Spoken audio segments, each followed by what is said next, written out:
Ini berbintang-bintang Ria ini. PPT mau berbintang-bintang. Baik, salam merdeka literasi buat kita semuanya.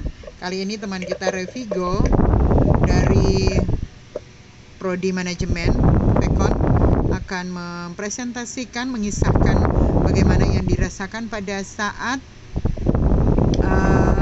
belajar jarak jauh. Kita akan dengarkan resiko pembelajaran jarak jauh pada masa pandemik sekarang ini. Disilakan Revigo. Oke, terima kasih. Salam merdeka literasi. Perkenalkan, nama saya Revigo Rongkong dari kelas 1B4 Manajemen. Di video kali ini saya akan memberikan materi tentang risiko pembelajaran jarak jauh pada masa pandemi. Mengapa dilakukan PJJ? PJJ terjadi akibat adanya wabah COVID-19 yang menyebar luas dalam waktu yang singkat. Virus ini menyebabkan adanya kegiatan belajar mengajar yang disebut daring untuk mencegah penyebaran virus lebih lanjut.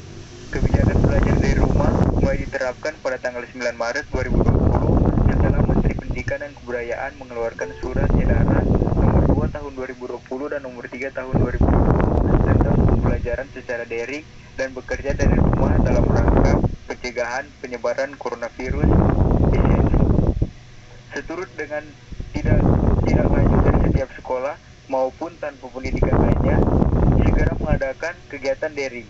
Jelasnya juga tersebut seluruh perguruan tinggi juga diminta untuk mengeluarkan kebijakan tentang proses pembelajaran secara daring bagi mahasiswa.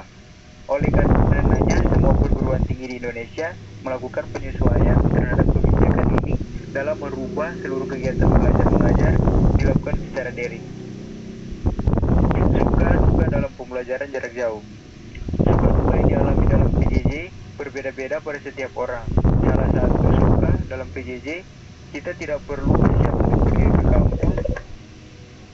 Persiapan sebelum ke kampus yaitu mandi, makan, bersih-bersih, persiapan barang yang akan dibawa. Membuat hal itu terasa mudah semenjak PJJ diberlangsungkan. Hal ini juga yaitu kenyamanan dalam mengerjakan tugas yang seketika diberikan, dalam arti dapat mencari referensi lebih banyak dalam mengerjakan tugas. Tetapi ketika ada suka pasti ada duka. Dalam PJJ ini banyak dari kita lalai dalam perkuliahan, masuk pembelajaran tanpa buku, tanpa persiapan, dan mungkin tidak dengan kondisi siap belajar. Satu hal yang disayangkan juga, banyak dari kita tidak dapat berkumpul dan mengerjakan tugas secara langsung. Interaksi sosial mulai berkurang dalam dunia perkuliahan. Manfaat PJJ mendorong pemanfaatan kemajuan teknologi dalam dunia pendidikan sehingga harus menggunakan media komunikasi dan informasi. Media yang biasa digunakan yaitu gawai, laptop, komputer, dan sejenisnya. Dengan begitu, peserta didik diharapkan mampu memahami bagaimana penggunaan media-media tersebut dalam pembelajaran. Sisi positif, materi dapat diakses oleh pelajar dimanapun dan kapanpun. Dengan pembelajaran jarak jauh, para pelajar dapat membuka materi dan mempelajarinya. Hal ini didukung oleh teknologi. Pembelajaran jarak jauh yang tidak memakan waktu banyak dapat membuat pelajar bisa mengembangkan diri pada hal lain seperti membaca, menulis atau menggambar. Dengan begitu para pelajar tidak hanya sekedar belajar saja atau mencari ilmu saja, tetapi bisa mengembangkan bakat dan potensi yang dimiliki. Sisi negatif dari pembelajaran jarak jauh adalah interaksi dosen dan mahasiswa menjadi berkurang sehingga akan sulit bagi kita untuk mendapatkan penjelasan lebih lanjut mengenai materi yang sukar dipahami. Dan juga keterbatasan akses internet. Di daerah Indonesia yang tidak mendapatkan akses internet, maka akan sulit bagi mahasiswa untuk mengakses layanan e-learning. Hal ini tentunya masih banyak terjadi di Indonesia, mengingat beberapa daerah masih belum terjangkau akses internet. Selain itu, harga pemakaian data internet juga masih dirasa cukup mahal untuk beberapa kalangan masyarakat di Indonesia. Solusi untuk pembelajaran jarak jauh. Solusinya agar pembelajaran jarak jauh lebih berjalan optimal, penguatan guru harus dilakukan agar mampu memberikan materi pembelajaran secara interaktif sehingga peserta didik akan lebih mudah mencerna.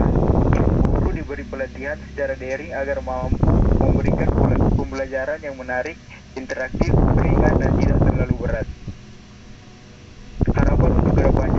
Harapan untuk kedepannya bisa kuliah tatap muka agar kita sebagai mahasiswa bisa bersosialisasi bersama teman kelas dan juga dosen dan lebih bisa memahami materi yang diajarkan serta lebih efektif dan efisien tanpa takut gangguan sinyal internet, dan tugas-tugas yang diberikan bisa dikerjakan dengan baik dan jelas. Kesimpulan, PJJ yang menuai pro dan kontra begitu luar biasa di tengah-tengah masyarakat, tapi juga membawa manfaat bagi peserta didik. Sekali-kali memang harus dilihat dari sisi positifnya, karena pasti ada manfaat dari seburuk-buruknya peristiwa. Semoga pemerintah memberi mekanisme yang tepat untuk pelaksanaan PJJ yang lebih optimal, agar kita bisa merasakan lebih banyak manfaatnya. Terima kasih, salam merdeka literasi. Oke, salam merdeka literasi, Roy Vigo, thank you banget.